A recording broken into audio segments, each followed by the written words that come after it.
নমস্কার, আমি আপনার জ্যোতিষ বন্ধু সৌমিক। আজকে একটি অত্যন্ত গুরুত্বপূর্ণ বিষয় আপনাদের সামনে তুলে ধরব।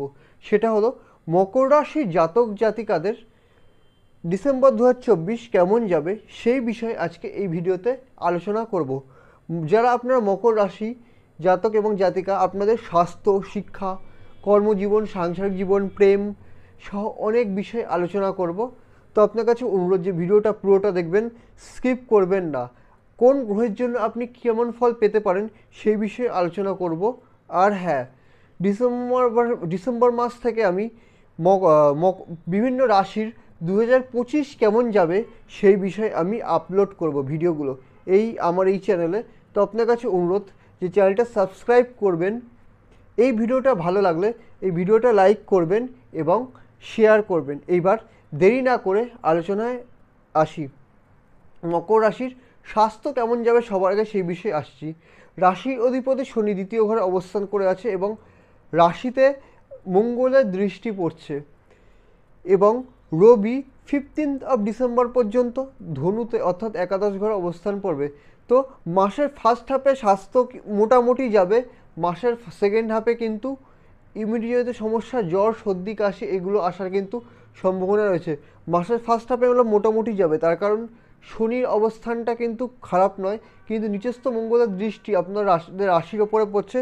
তো মাথা যন্ত্রণা হতে পারে, নিদ্রা কম হতে পারে, সেই সময়ও আছে। কিন্তু সেকেন্ড হাফে সমস্যাটা আরও বাড়তে পারে, যেটা আমি একটু আগে বললাম, জ্বর, সর্দি, কাশি এই ধরনের সমস্যা আসবার কিন্তু সম্ভাবনা আছে। তাই স্বাস্থ্যের বিষয়ে এই মাসে কিন্তু একটু সাবধানতা অবলম্বন করবার কিন্তু দরকার আছে। এইবার আসা যাক শিক্ষার বিষয়ে। যারা প্রাথমিক শিক্ষা গ্রহণ করছেন, প্রাথমিক শিক্ষার যোগ কিন্তু খুব একটা কিন্তু শুভ নয়। প্রাথমিক শিক্ষার ঘরের অধিপতি মঙ্গল নিচস্থ অবস্থান করছে, অর্থাৎ সেখানে কি হতে পারে, কনফিডেন্সের অভাব হতে পারে, বা ধরুন এক্সামটা যতটা আপনি ভালো মনে করেছিলেন ততটা ভালো আপনি দিতে পারলেন না, সেই টেন্ডেন্সি কিন্তু একটা রয়েছে। কিন্তু যারা উচ্চ বিদ্যার প্রাপ্ত করছেন, অর্থাৎ যারা গ্র্যাজুয়েশন করছেন, পিএইচডি করছেন, এমএসসি করছেন, তো তাদের উচ্চবিদ্যার যোগটা কিন্তু শুভ। উচ্চবিদ্যার ক্ষেত্রে আমি তেমন একটা কিন্তু বাধার সম্ভাবনা কিন্তু দেখতে পাচ্ছি না। তো উচ্চবিদ্যা নিয়ে তেমন একটা কিন্তু চিন্তার কারণ নেই। এইবার আসা যাক, প্রাথমিক বিদ্যা হলো, এরপর উচ্চ বিদ্যা হলো, এরপর আসি সাংসারিক জীবনের বিষয়। সাংসারিক জীবনে এই মুহূর্তে মঙ্গল অবস্থান করে আছে, অর্থাৎ সপ্তম ঘরে আপনারা মঙ্গল অবস্থান করে আছে, সাংসারিক জীবনের ঘর যেটা। তো এখানে কি হতে পারে, মাথা গরম থাকতে পারে আপনার লাইফ পার্টনারের। আপনার লাইফ পার্টনার কিন্তু মাথা গরম থাকতে পারে, মাথা ঠান্ডা করে কিন্তু ওনার সাথে কিন্তু কথাবার্তা বলবেন। কোনো বিষয়ে যদি ধরুন যদি তর্কাতর্কি হয় বা ঝগড়াটি হয়, তাহলে দুজনে মিলে বসে চেষ্টা করবেন সেটাকে মাথা ঠান্ডা করে সেই সমস্যাটা সমাধান করবার। এরপরে আসবো কর্মজীবনের বিষয়।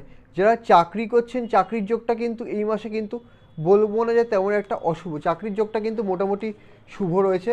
কিন্তু যারা ব্যবসা করছেন, ব্যবসার যোগটা কিন্তু তেমন একটা কিন্তু শুভ আমি দেখছি না, তার কারণ ব্যবসার ঘরে মঙ্গল বসে আছে এবং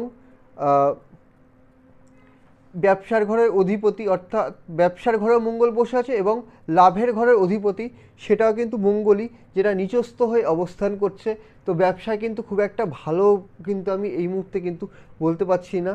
তো এই মাসটা কিন্তু একটু সাবধান, মাথা গরম করবেন না, ডিসিশান নিলেও ভেবেচিন্তে ব্যবসায়িক সিদ্ধান্ত নেবেন। এরপরে যে বিষয়টা নিয়ে আলোচনা করব সেটা ভাগ্য। আপনাদের ভাগ্য কেমন যাবে?